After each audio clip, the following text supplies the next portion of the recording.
Apex body के एक member से कॉल आया था कि डीएसपी ने उनको कहा है कि कुछ लोग उनको मिल सकते हैं। तो मैंने कहा मुझे वो चाहिए इन राइटिंग, लेकिन आज तक नहीं आया है।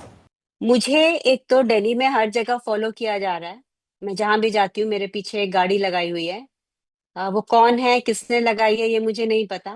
5 डेज में वो ऑर्डर मिलना चाहिए था, डिटेंशन ऑर्डर, जो अभी तक नहीं मिला है। तो इसीलिए वेट करके 6 डे को हमने रिप्रेजेंटेशन लिखा to the president of India, her excellency, to the prime minister of India, to the home minister, law minister, to the LG of Ladakh and the DC of Ladakh. सबसे पहले तो मेरा पहला सवाल यही है कि आपने 1 अक्टूबर को एक लेटर लिखा है जिसमें आपने प्रेसिडेंट को एड्रेस किया है, प्राइम मिनिस्टर को एड्रेस किया है, लॉ मिनिस्टर को भी एड्रेस किया है। इमीडिएट रिलीज के लिए आपने मिस्टर वांगचुक के लिए लेटर लिखा है। क्या अभी तक आपको कोई रिस्पांस मिला है? और ये लेटर आपने क्या क्या साइट करते हुए लिखा है? इसका अभी तक कोई रिस्पांस नहीं मिला है, और इसमें यही साइट किया गया है कि उनका इमीडिएट रिलीज हो, क्योंकि डिटेंशन इलीगल है। अ, क्योंकि वो किसी हालत से नेशनल सिक्योरिटी को थ्रेट नहीं है। इनफैक्ट उनसे ज्यादा पीसफुल तरीके से कोई भी हर चीज को हैंडल करता हो ऐसा कोई नहीं है। और प्लस कि मुझे उनको मिलने दिया जाए। इट्स बीन 5 डेज में वो ऑर्डर मिलना चाहिए था, डिटेंशन ऑर्डर, जो अभी तक नहीं मिला है। तो इसीलिए वेट करके 6 डे को हमने रिप्रेजेंटेशन लिखा to the president of India, her excellency, to the Prime Minister of India, to the Home Minister, Law Minister, to the LG of Ladakh and the DC of Ladakh. But there was no response till yesterday. And therefore, yesterday we have filed a petition under the habeas corpus with the Supreme Court of India. आपके petition पर मैं आऊंगा ma'am, लेकिन ANI को दिए हुए आपके 2 दिन पहले इंटरव्यू को तमाम लोगों ने सराहा है। बड़ी संख्या में लोगों ने आपके इंटरव्यू को देखा है। आपने उस इंटरव्यू में भी जिक्र किया था 2 दिन पहले कि आपकी अभी तक कोई भी कम्युनिकेशन स्टैब्लिश नहीं हो पाई है मिस्टर वांगचुक से जोधपुर जेल में। क्या अभी इन दोनों दिनों के बीच में आपने कम्युनिकेशन स्टैब्लिश करने का प्रयास किया? और क्या कोई सक्सेस आपको मिल पाई है बातचीत करने में, कोई लेटर लिखने में, कोई जुडिशियल हेल्प? बिल्कुल नहीं। सिर्फ एपेक्स बॉडी के एक मेंबर से कॉल आया था कि डीएसपी ने उनको कहा है कि कुछ लोग उनको मिल सकते हैं। तो मैंने कहा मुझे वो चाहिए इन राइटिंग, लेकिन आज तक नहीं आया है। लेकिन उसके बीच ये बहुत कहना जरूरी है कि मुझे एक तो दिल्ली में हर जगह फॉलो किया जा रहा है। मैं जहां भी जाती हूँ मेरे पीछे एक गाड़ी लगाई हुई है। वो कौन है, किसने लगाई है, ये मुझे नहीं पता। और सेकेंडली, जो मेरे क्लोज उनको परसेप्शन है कि जो स्टाफ हयाल के मेरे साथ क्लोजली काम करते थे, उनको कस्टडी में डिटेन किया गया है, पुलिस कस्टडी में। और उनके साथ बहुत ही बुरा बर्ताव किया जा रहा है, उनको पीटा जा रहा है, उनको मेंटली और फिजिकली टॉर्चर किया जा रहा है। ये इनके नाम है डॉक्टर सेता नोरबू, जो हमारे यूनिवर्सिटी के वार्डन है। जो एक स्टूडेंट जिसकी तबीयत खराब थी, उनको लेके हॉस्पिटल गए, तो वहीं से उनको पकड़ के ले गए। द ओनली रीजन उनको पकड़ के ले जाने का ये है कि वो मेरी गाड़ी लेके गए थे, क्योंकि हमारे कॉमन्स में हम बिलीव करते हैं लास्ट मिनट जो भी गाड़ी मिले, तो वो शायद मेरी गाड़ी में देखा उनको, तो इसलिए उनको पकड़ के ले गए। और जैसे ही मैं दिल्ली आ गई, तो जो सीआरपीएफ हयाल के बाहर रखे हुए थे 3 जगह पे 10-10, 15-15 लोग, वो भी डीएस्केलेट कर दिए गए हैं। तो एक तरफ तो सोनम से मिलने नहीं दिया जा रहा, उनकी मेडिसिन देना, उनकी प्रोटेक्शन, उनकी वेलबींग का ना मुझे कुछ पता है, ना किसी को कुछ पता है। कोई और भी जोधपुर में जब उनको मिलने गए तो मिलने नहीं दिया। तो एक तरफ से उनको डिटेन किया जा रहा है इतने इनह्यूमन वे से, और सेकेंडली हमारे ऊपर विच हंटिंग और जोर कर दी गई है। जब कुछ पेपर्स में नहीं मिला सीबीआई और आईटी डिपार्टमेंट और वो सबको, तो अभी फिजिकली हमारे स्टाफ को ले जाके उनको फिजिकली और मेंटली टॉर्चर किया जा रहा है, जो बिल्कुल भी सही नहीं है। This is inhuman, this is against human rights. कि आप बिना वजह किसी को भी लेके जा रहे हो और फिर उनको आप मेंटली और फिजिकली टॉर्चर कर रहे हो। तो this is the reason that we had to move Supreme Court, because हर चीज यहाँ पर जो है बिल्कुल इलीगल है और बिना वजह के हमें परेशान करने के लिए किया जा रहा है। और मैंने आज अपने ट्विटर हैंडल में @गीतांजलि आंगमो में ये एक वीडियो भी रिलीज किया है, जो पंकज प्रसून रिपोर्टर थे, फरवरी में जब ये ट्रोलिंग शुरू हुई कि सोनम चाइनीज एजेंट है और डीप स्टेट एजेंट है और पाकिस्तान के ये हैं, तो तभी बहुत सारे न्यूज चैनल्स ने उनको इसके बारे में लिखा था। और ये हमने उनके अगेंस्ट एक डेफेमेशन केस किया था, जो कि वो हार गए थे। और उनका मैंने वीडियो भी आज रिलीज किया है, पंकज प्रसून का, जो वो पब्लिकली अपोलोजाइज कर रहे हैं कि ये राइट विंग नैरेटिव फैलाने वाले लोग हमें ये देते हैं। और जब हमने पूछा कि आप अपना इतने बड़े आदमी पर आप आरोप लगाने के पहले आप क्यों कुछ चेक नहीं करते हो, तो वो कह रहे थे कि चेक करने का टाइम ही नहीं दिया जाता, वो रैट रेस में जर्नलिज्म को है कि पहले कौन बताए।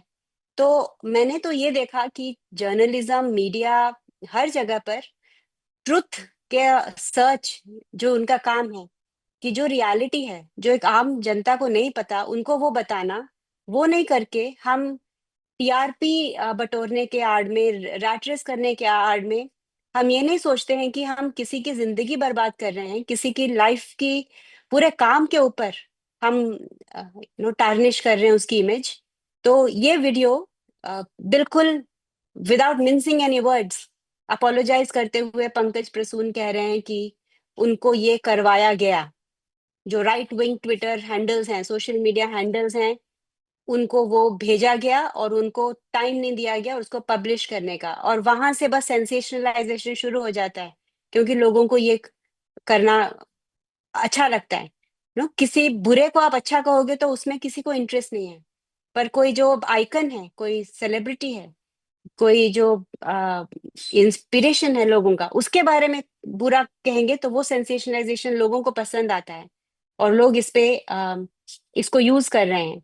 तो इसमें क्लियरली है कि ये विच हंटिंग, जो मैंने आपको पिछले इंटरव्यू में कहा था, जो हमारे साथ 4 साल से शुरू हुआ है, जो कि एफसीआरए लाइसेंस नहीं दिया, फिर यूजीसी हमारा रजिस्ट्रेशन नहीं दिया, फिर हमारे पीएसयू फंडिंग, पीएसयू को, सारे पीएसयूज को प्रेशर है हमें फंड ना करे, ये सब तो चल ही रहा था पिछले 3 सालों से।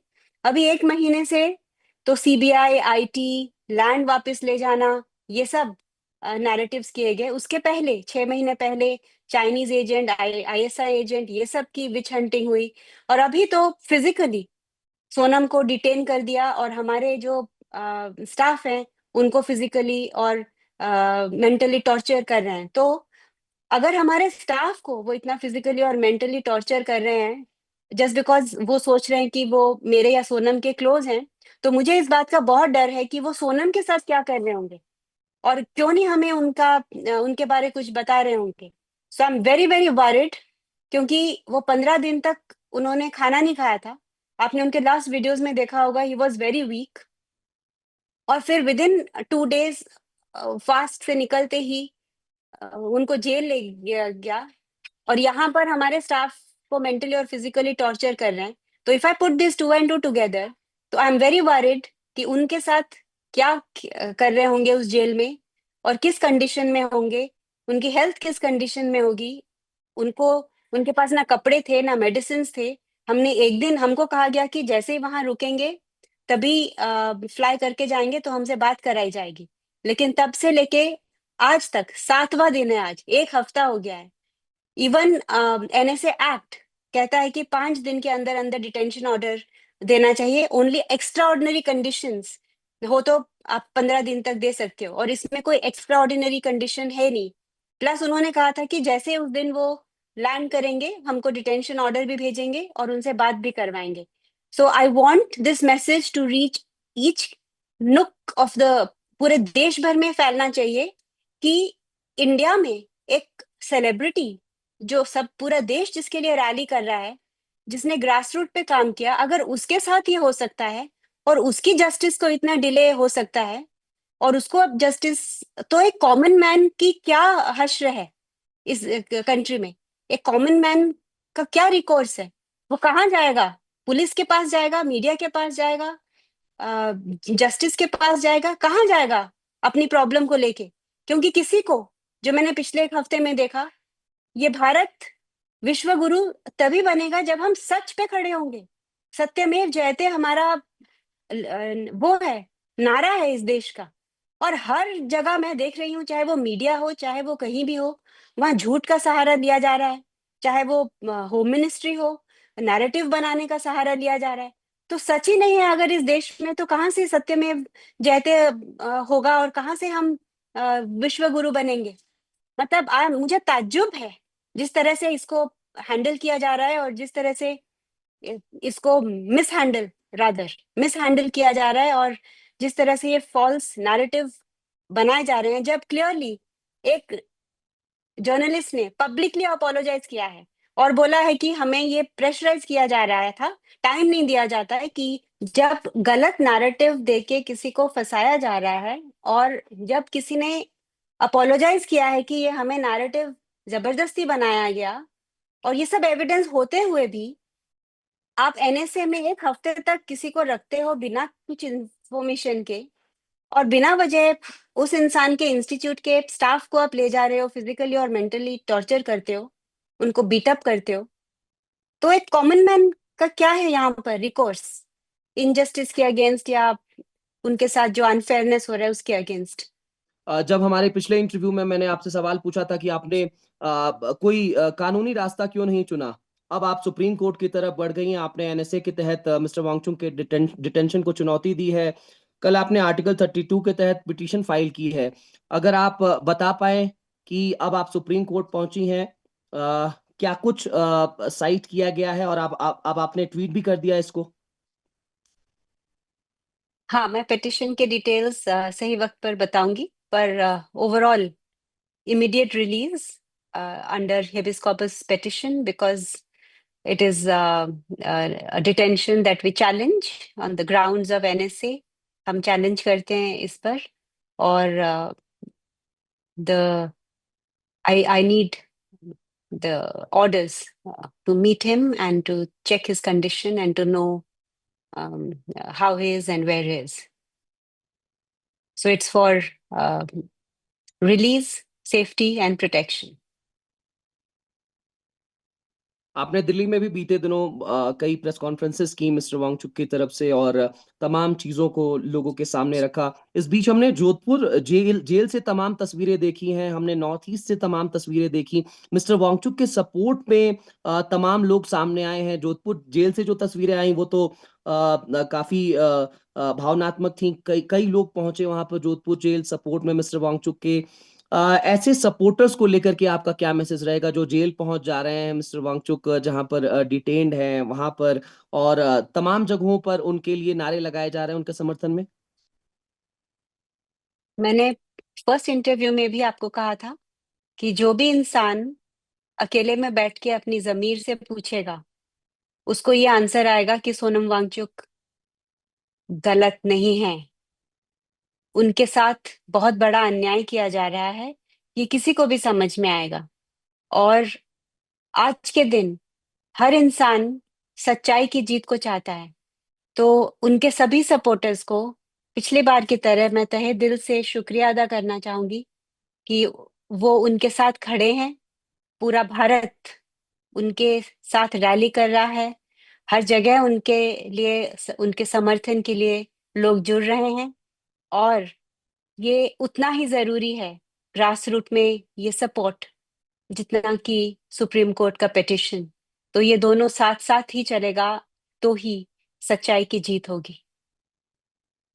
मैम, आप पिछले दिनों दिल्ली में भी मौजूद थी।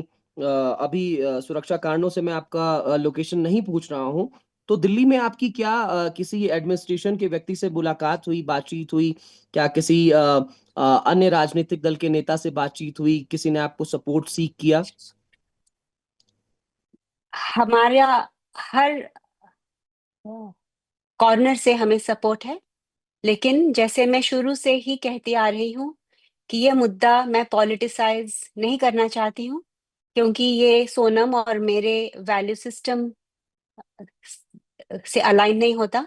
हम हमेशा से ही ए पॉलिटिकल रहे हैं, और हम इसको इसके वजूद पे ही लड़ना चाहते हैं।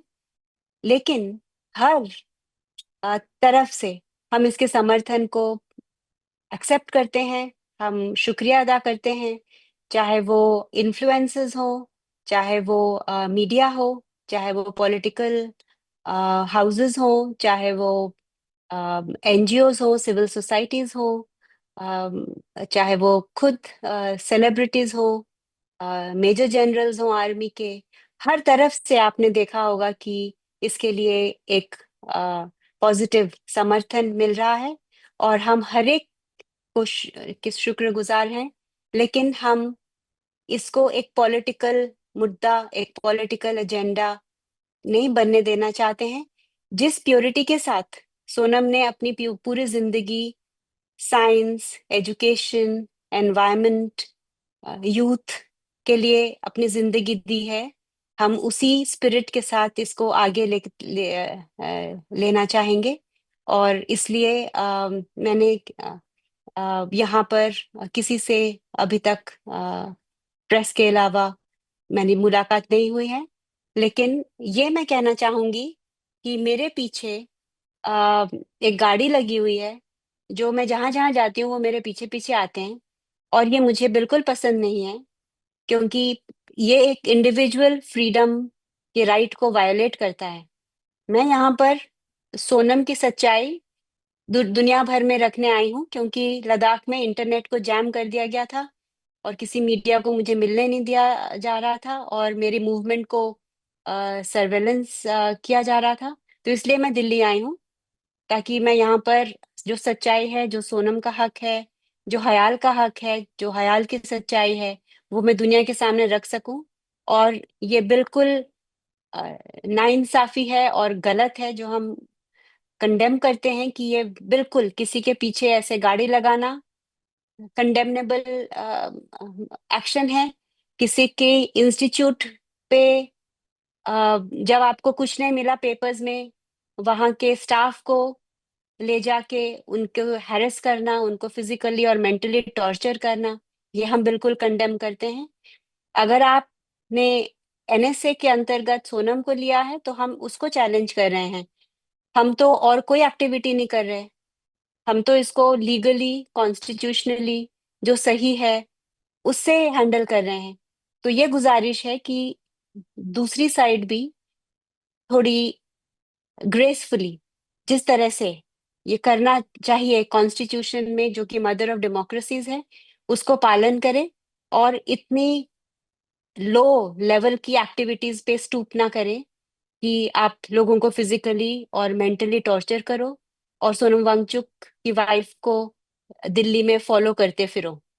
This is something we condemn, and I want the country and the people to know कि ये हमारे साथ ऐसा किया जा रहा है। हमारे स्टाफ को बहुत बुरी तरह से पीटा गया है, और उनको कुछ उगलवाने के लिए टॉर्चर किया जा रहा है, जो जो कुछ है नहीं कहने को। और मेरे पीछे ऐसे लोग लगाए हुए हैं। तो ये सब नहीं करिए। आपने हमारे ऊपर नेशनल सिक्योरिटी थ्रेट का वो लगाया है, हम वो प्रूव कर रहे हैं कि वो नहीं है सच, उसमें कोई एविडेंस नहीं है, तो उतने तक ही रहिए। मैं ये कहना चाहूंगी, इससे नीचे मत गिरिए। पहले ही बहुत नीचे गिर चुके हैं ये सब गलत नैरेटिव्स फैला के, और जो हमने सब उसको, उसके अगेंस्ट हमने फैक्ट्स देके उसको रिफ्यूट कर दिया है।